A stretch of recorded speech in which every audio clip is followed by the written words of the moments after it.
New York পৌঁছেছেন প্রধান উপদেষ্টা ডক্টর মোহাম্মদ ইউনূস।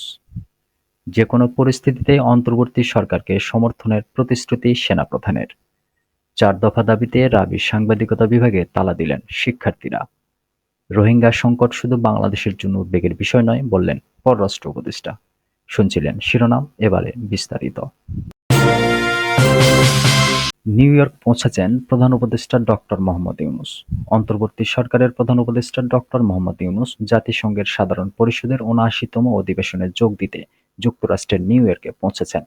প্রধান উপদেষ্টা ও তার সফর সঙ্গীদের বহনকারী কাতার এয়ারওয়েজের বাণিজ্যিক একটি ফ্লাইট স্থানীয় সময় সোমবার রাত ১০টা ১০ মিনিটে নিউ ইয়র্কের জন এফ কেনেডি আন্তর্জাতিক বিমানবন্দরে অবতরণ করে। জাতিসংঘে বাংলাদেশের রাষ্ট্রদূত ও স্থায়ী প্রতিনিধি মোহাম্মদ আব্দুল মুহিত এবং যুক্তরাষ্ট্রে বাংলাদেশের ভারপ্রাপ্ত রাষ্ট্রদূত ডিএম সালাউদ্দিন মাহমুদ বিমানবন্দরে প্রধান উপদেষ্টাকে অভ্যর্থনা জানান।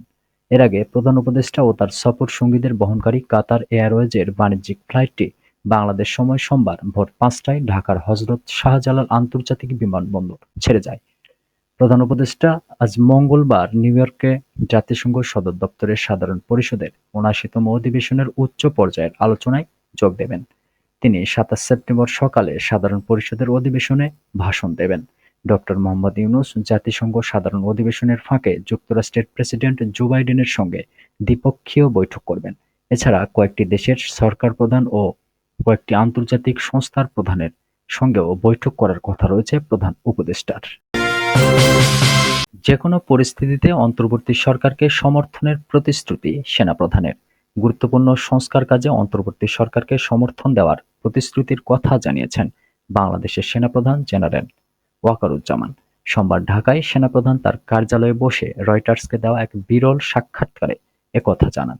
তিনি জানিয়েছেন, আগামী ১৮ মাসের মধ্যে যেন নির্বাচন হতে পারে, সেজন্য তিনি যেকোনো পরিস্থিতিতে অন্তর্বর্তী সরকারকে সমর্থন দেবেন। আগস্টের শুরুতে সাবেক প্রধানমন্ত্রী শেখ হাসিনা ছাত্র জনতার অভ্যুত্থানে পদত্যাগ করেন। এরপর তিনি পালিয়ে পার্শ্ববর্তী দেশ ভারতে চলে যান। পরে নোবেল বিজয়ী ডক্টর মোহাম্মদ ইউনূসের নেতৃত্বাধীন অন্তর্বর্তী সরকার গঠিত হয়। সেনাপ্রধান রয়টার্সকে বলেন, অন্তর্বর্তী সরকারের উপর তার পূর্ণ সমর্থন আছে। সামরিক বাহিনীকে রাজনৈতিক প্রভাব মুক্ত করার একটি পথের রূপরেখা দেওয়া হয়েছে। সামরিক পোশাকে দেওয়া সাক্ষাৎকারে ওয়াকারুজ্জামান বলেন, আমি ডক্টর মোহাম্মদ ইউনূসকে সমর্থন করব। পরিস্থিতি যাই হোক না কেন, যেন তিনি তার কাজ সম্পন্ন করতে পারেন। মোহাম্মদ ইউনূস দেশের বিচার বিভাগ, পুলিশ, আর্থিক প্রতিষ্ঠানে প্রয়োজনীয় সংস্কারের প্রতিশ্রুতি দিয়েছেন। পাশাপাশি তিনি সুষ্ঠু ও অবাধ নির্বাচনের পথ প্রশস্ত করে দেওয়ার প্রতিশ্রুতি দিয়েছেন। সেনাপ্রধান বলেন, ১ থেকে ১.৫ বছরের মধ্যে গণতান্ত্রিক প্রক্রিয়ায় উত্তরণ হওয়া উচিত, তবে ধৈর্যের প্রয়োজনীয়তার উপর জোর দেন তিনি।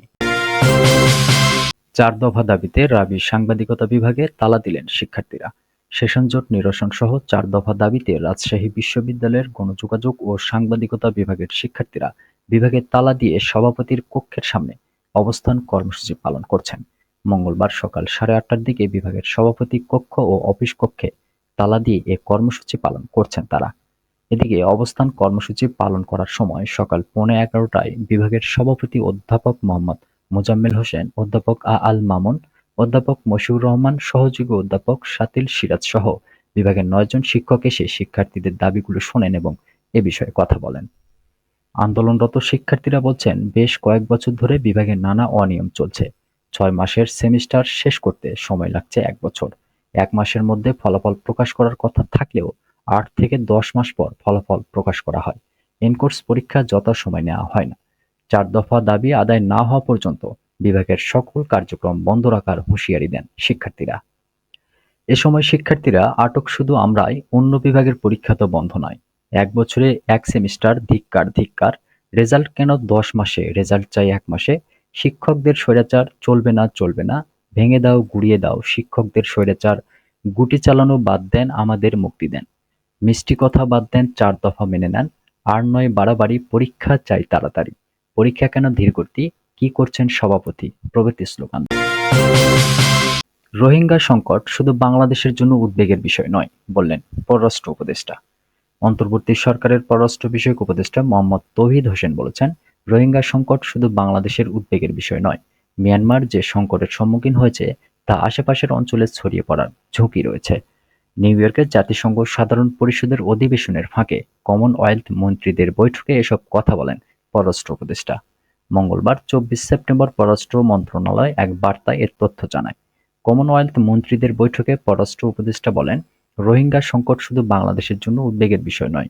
এখন মিয়ানমারের জনগণ যে সংকটের সম্মুখীন হয়েছে তা আশেপাশের অঞ্চলে ছড়িয়ে পড়ার ঝুঁকি রয়েছে। আন্তর্জাতিক সম্প্রদায়ের উচিত এই ইস্যুতে কাজ করা। জাতিসংঘ সাধারণ পরিষদের ৭৯তম অধিবেশনে যোগ দিয়েছেন পররাষ্ট্র উপদেষ্টা। এদিকে নিউ ইয়র্কে ভারতের পররাষ্ট্রমন্ত্রী এস জয়শঙ্করের সঙ্গে বৈঠক করেন পররাষ্ট্র উপদেষ্টা মোহাম্মদ তৌহিদ হোসেন। বৈঠকে দুই দেশের পারস্পরিক স্বার্থ সংশ্লিষ্ট বিষয় নিয়ে আলোচনা হয়েছে।